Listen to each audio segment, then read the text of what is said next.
नमस्कार दोस्तों, आज की वीडियो में बात करेंगे कि कितनी ज्वेलरी या गोल्ड घर में रख सकते हैं आप। इनकम टैक्स लॉ के हिसाब से या इनकम टैक्स के अकॉर्डिंग कितनी गोल्ड आप अपने घर में रख सकते हैं। क्या आपको उसका प्रूफ दिखाना पड़ेगा, और नहीं दिखाते हैं तो क्या पेनल्टी लगती है, क्या टैक्स लगता है। अगर कभी इनकम टैक्स ऑफिसर अगर छापा मारते हैं तो उस केस में क्या होगा। तो बहुत कुछ सीखने को आपको मिलने वाला है इस वीडियो के अंदर, तो चैनल के साथ दोस्तों बने रहें। सबसे पहले समझते हैं कि कितना गोल्ड या ज्वेलरी होल्ड कर सकता है। ठीक है, कोई भी पर्सन। देखो, जो गोल्ड होल्ड करने की कैटेगरी है, इसके अंदर ज्वेलरी इंक्लूडिंग गोल्ड कॉइन्स या गोल्ड बार्स या कोई भी अदर फॉर्म होता है। तो उसमें 5 सवाल उठ के आते हैं। सबसे पहला कि जो आपने गोल्ड को होल्ड किया हुआ है या ज्वेलरी को होल्ड किया हुआ है, उसकी सोर्स क्या है, इन्वेस्टमेंट की सोर्स क्या है, आपने क्या इन्वेस्टमेंट करी है। ठीक है, कितनी क्वांटिटी एज पर इनकम टैक्स लॉ के हिसाब से अलाउ है गोल्ड को होल्ड करना या ज्वेलरी को रखना घर के अंदर। ठीक है, क्या वैलिड प्रूफ दिखाना होगा, सीबीडीटी की क्या गाइडलाइंस है गोल्ड को होल्ड करने से रिलेटेड, या इनकम टैक्स के अकॉर्डिंग क्या पावर है इनकम टैक्स डिपार्टमेंट के पास, क्या एक्शन ले सकती है। इन सभी टॉपिक्स के बारे में बात करेंगे। तो सबसे पहले आप ये समझो कि अगर आपने गोल्ड होल्ड किया हुआ है तो आपको उस गोल्ड के अंदर जो आपने इन्वेस्टमेंट करी उसका सोर्स देना पड़ेगा, उसके सोर्स को एक्सप्लेन करना पड़ेगा कि ये पैसा आपके पास आया कहाँ से, कैसे आपने इस गोल्ड या ज्वेलरी के अंदर आपने इन्वेस्ट किया है। आप कोई बिजनेस कर रहे हैं या सैलरी पर्सन है, तो बिजनेस कर रहे हैं तो कैसे आपने इसको इन्वेस्ट किया, मतलब कैश में ख़रीदा है या बैंक से पे करके ख़रीदा है।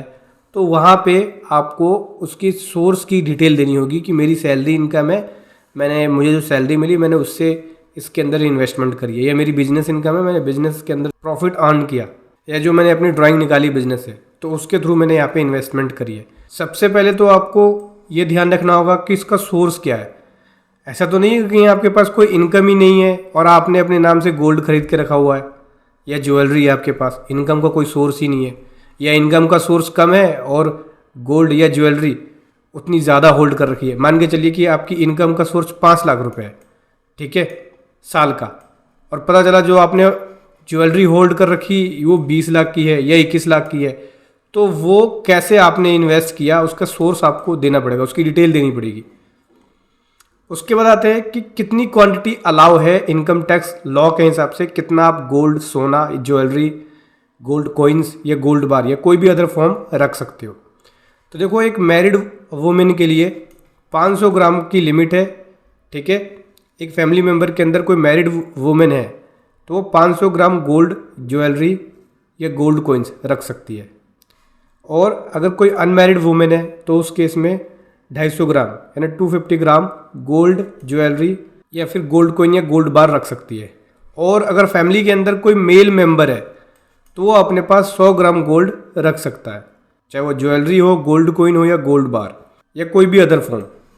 ठीक है, ये अपने पास रख सकता है। एज पर इनकम टैक्स लॉ के हिसाब से ये अलाउ है क्वांटिटी, इतनी क्वांटिटी वो अपने पास घर में रख सकता है। क्या वैलिड डॉक्यूमेंट या प्रूफ देना पड़ेगा?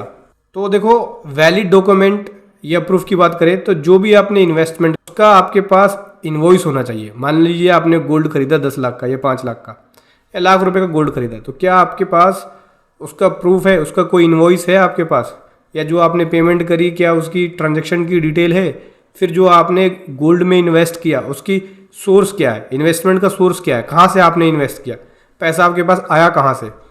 तो वो सारे प्रूफ या एविडेंस आपको दिखाने पड़ेंगे।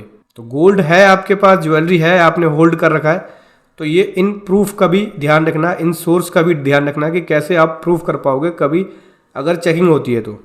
और जो मैंने लिमिट बताई, इस लिमिट का भी ध्यान रखो। अब दोस्तों बात करते हैं power of income tax department under section 132 of the IT act. Officer के पास क्या पावर होती है? तो देखो, section 132 of the income tax act के अकॉर्डिंग ऑफिसर के पास पावर होती है कि जब सर्च का ऑपरेशन चल रहा है या साइजर का ऑपरेशन चल रहा है, मतलब जहाँ पे इनकम टैक्स डिपार्टमेंट रेड मार रही है, ठीक है, या सर्च का नोटिस है आपके यहाँ, तो जब सर्च करेगी और उस समय कोई ज्वेलरी, ठीक है, या गोल्ड पाया जाता है आपके घर के अंदर, गोल्ड कॉइन हो गया, गोल्ड बार हो गया, किसी भी फॉर्म में हो सकता है, कोई आर्टिकल्स हो गया गोल्ड का, किसी भी फॉर्म में हो सकता है। तो उस दौरान अगर ऑफिसर्स को इस तरह के थिंग्स मिलते हैं तो वहाँ पे इसको जब्त कर सकती है, अगर आप इसको एक्सप्लेन नहीं कर पाते कि इसका सोर्स क्या है, इसका प्रूफ क्या है, क्या आपने इसे अपनी रिटर्न के अंदर डिक्लेयर किया है, इसको डिस्क्लोज़ किया है। देखो इसके लिए ना एसएससी को ज़रूरत होती है कि वो अपनी वेल्थ टैक्स रिटर्न के अंदर इस तरह की ज्वेलरीज़ को डिस्क्लोज़ करे, ठीक है। अगर इस तरह की डिटेल पाई जाती है तो अगर वो अपनी वेल्थ टैक्स रिटर्न के अंदर इसको डिस्क्लोज़ करता है तो जब भी सर्च होगा, ठीक है, जब भी रीड मारी जाएगी तो उसके अंदर आप उसको एक्सप्लेन कर सकते हो क्योंकि आपने ऑलरेडी वेल्थ टैक्स रिटर्न के अंदर इसको डिक्लेयर कर दिया। या फिर जब भी आपके पास नोटिस आता है तो उस केस में आपको अपनी वेल्थ टैक्स रिटर्न में इसके लिए फॉर्म BB फाइल की जाती है, उसके अंदर आप इसको डिस्क्लोज़ कर सकते हो। या फिर अगर आप बैलेंस शीट फाइल करते हैं, बैलेंस शीट आपके बिजनेस का केस है, आपके केस में बिजनेस रिटर्न जाती है तो बैलेंस शीट के अंदर जो आपकी पर्सनल वाली ITR है, प्रोप्राइटरशिप में तो इंडिविजुअल बैलेंस शीट जाती है, तो उसके अंदर वो अपनी अदर एसेट्स को भी डिस्क्लोज कर सकते हैं। हालांकि पार्टनरशिप फॉर्म या कंपनी के नाम से कोई गोल्ड है या ज्वेलरी है तो वो भी अपनी बैलेंस शीट के अंदर डिक्लेयर कर सकते हैं। पार्टनर के नाम से है तो वो उनकी बैलेंस शीट जाती नहीं है, ठीक है, तो उनके पास ऑप्शन होता नहीं है। सैलरी पर्सन के पास भी ऑप्शन नहीं होता क्योंकि उनकी बैलेंस शीट जाती नहीं है, लेकिन आप इसको वेल्थ टैक्स रिटर्न में डिक्लेयर कर सकते हो। तो समझ गए दोस्तों, जो CBDT की गाइडलाइंस है, इस गाइडलाइंस के अकॉर्डिंग आप इसके इंस्ट्रक्शन नंबर 1916 जो कि 11 मई 1994 को आया था उसको देख सकते हो, जहाँ पे गवर्नमेंट ने बता रखा है कि देखो 500 ग्राम की ज्वेलरी वो रख सकती है जो मैरिड वुमेन है और 250 ग्राम की अनमैरिड वुमेन, 100 ग्राम का एक मेल मेंबर रख सकता है फैमिली का। ज्वेलरी को पर्सन को ज़रूरत होती है कि अपनी वेल्थ टैक्स रिटर्न के अंदर उसको डिक्लेयर करे, ठीक है, जिसका भी सर्च किया जाता है। तो सर्च पर्सन को यहाँ पे रिक्वायर्ड होता है कि वो अपनी वेल्थ टैक्स रिटर्न में डिस्क्लोज करे अपनी ज्वेलरी को। इस तरह की इन्वेस्टमेंट पे टैक्स कैसे लगेगा, तो जो टैक्स लगेगा वो 60% लगेगा, ठीक है, और सरचार्ज इसमें 25% लगेगा टैक्स का और 10% की पेनल्टी लगेगी अलग से अगर आपने इसे एक सेक्शन 139 के अंदर जो रिटर्न फाइल करी है उसको डिक्लेयर नहीं किया है। तो आई होप दोस्तों आप समझ गए होंगे कि अपने पास कितनी गोल्ड रख सकते हैं, क्या लिमिट है।